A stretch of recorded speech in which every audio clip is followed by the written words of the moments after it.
Karen's voice pierced the quiet street like a siren, shrill and unyielding.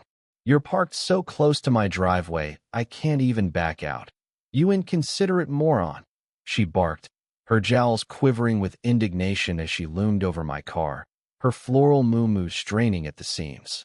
Her sister, Linda, equally stout and sporting a matching scowl, stood beside her, arms crossed, nodding like a bobblehead in a windstorm. The two of them, self-appointed queens of the HOA, had turned a simple parking job into a neighborhood spectacle, and I, the unwitting driver, was their latest target.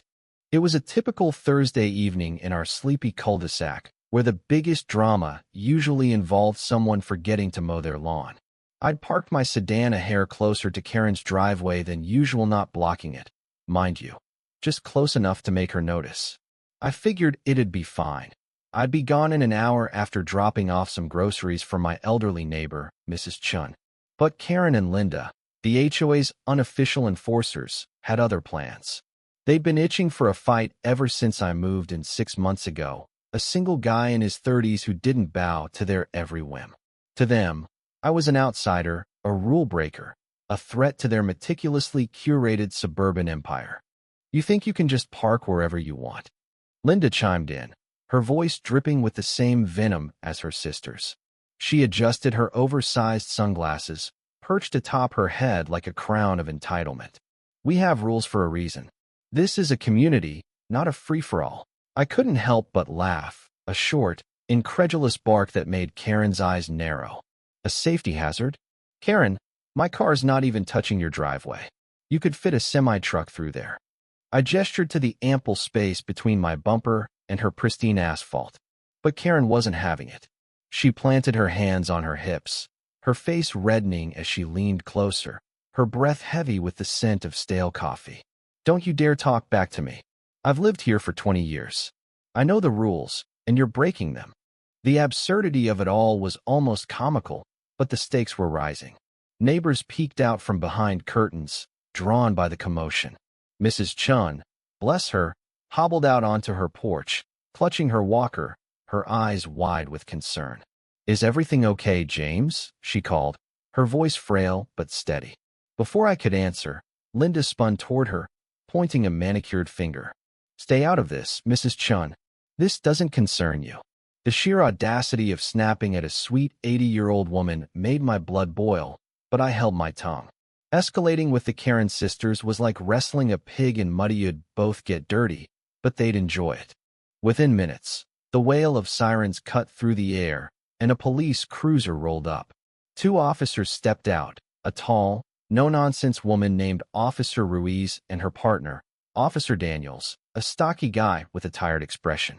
Karen and Linda wasted no time, launching into a theatrical performance worthy of an Oscar. Karen clutched her chest, feigning distress. "Officers, thank God you're here. This man's endangering the entire neighborhood with his reckless parking." Linda nodded vigorously, adding, "He's been nothing but trouble since he moved in. We demand you tow his car and arrest him." I stood there, arms crossed, letting them dig their own grave. Officer Ruiz raised an eyebrow, her gaze shifting from the sisters to my car. She paced around it, measuring the distance with a practiced eye. "Ma'am," she said, addressing Karen, "this vehicle is legally parked. It's not obstructing your driveway." Karen's jaw dropped, her face a mask of disbelief. "Legally parked? Are you blind? I can't get my SUV out without risking a scratch." Linda chimed in. "This is unacceptable. We pay taxes for you to protect us, not side with criminals." The word criminals hung in the air, absurd and unhinged. Officer Daniels, who'd been quietly taking notes, looked up, his patience visibly thinning. "Ladies, you called 911 claiming an emergency. False reports waste our time and resources. That's a serious offense." Karen's smugness faltered, but she doubled down, her voice rising to a near shriek. "False. This is an emergency. He's violating HOA rules."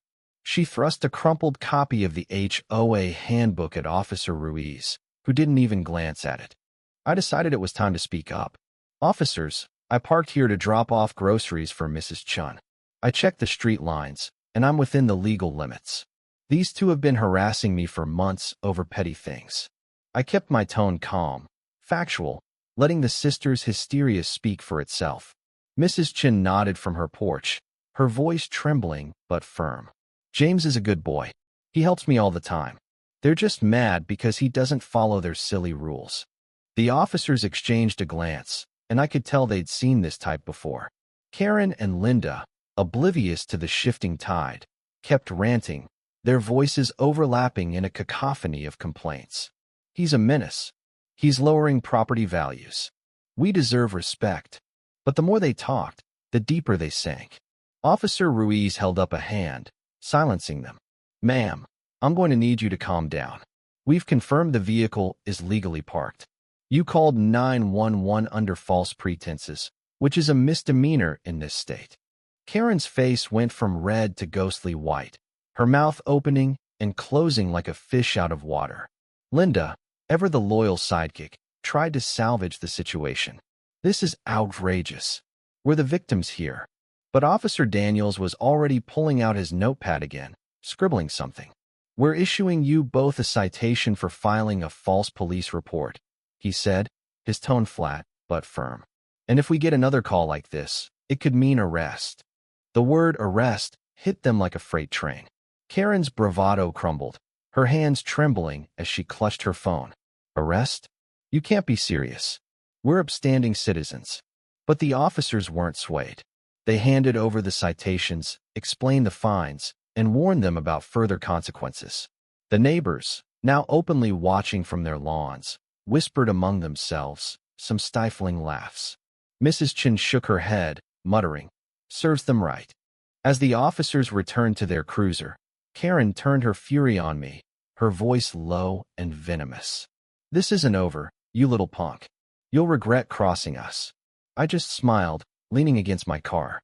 "Karen, maybe next time, measure the space before you call the cops." Linda gasped, clutching her sister's arm, but they both knew they'd lost this round. They stormed back to Karen's house, slamming the door so hard the windows rattled. The aftermath was glorious. Word of the incident spread like wildfire, and the HOA's iron grip on the neighborhood began to loosen. Karen and Linda's reputation took a nosedive. Neighbors who'd once feared their wrath started pushing back. Someone even taped a sign to Karen's fence that night, scrawled in marker. Karen's lies exposed. Arrested. It stayed there for days, a badge of their humiliation. The sisters tried to rally, sending out a sanctimonious HOA newsletter about community standards, but no one took them seriously anymore. For me, it was a small victory, but a sweet one. I kept parking near Mrs. Chen's house, helping her with groceries and errands, and she'd always greet me with a warm smile and a plate of her famous dumplings. The neighborhood felt lighter, freer, as if Karen and Linda's reign of terror had finally cracked. They tried to weaponize their authority, but all they'd done was expose their own pettiness. Karma, it seems, parks exactly where it wants. The end.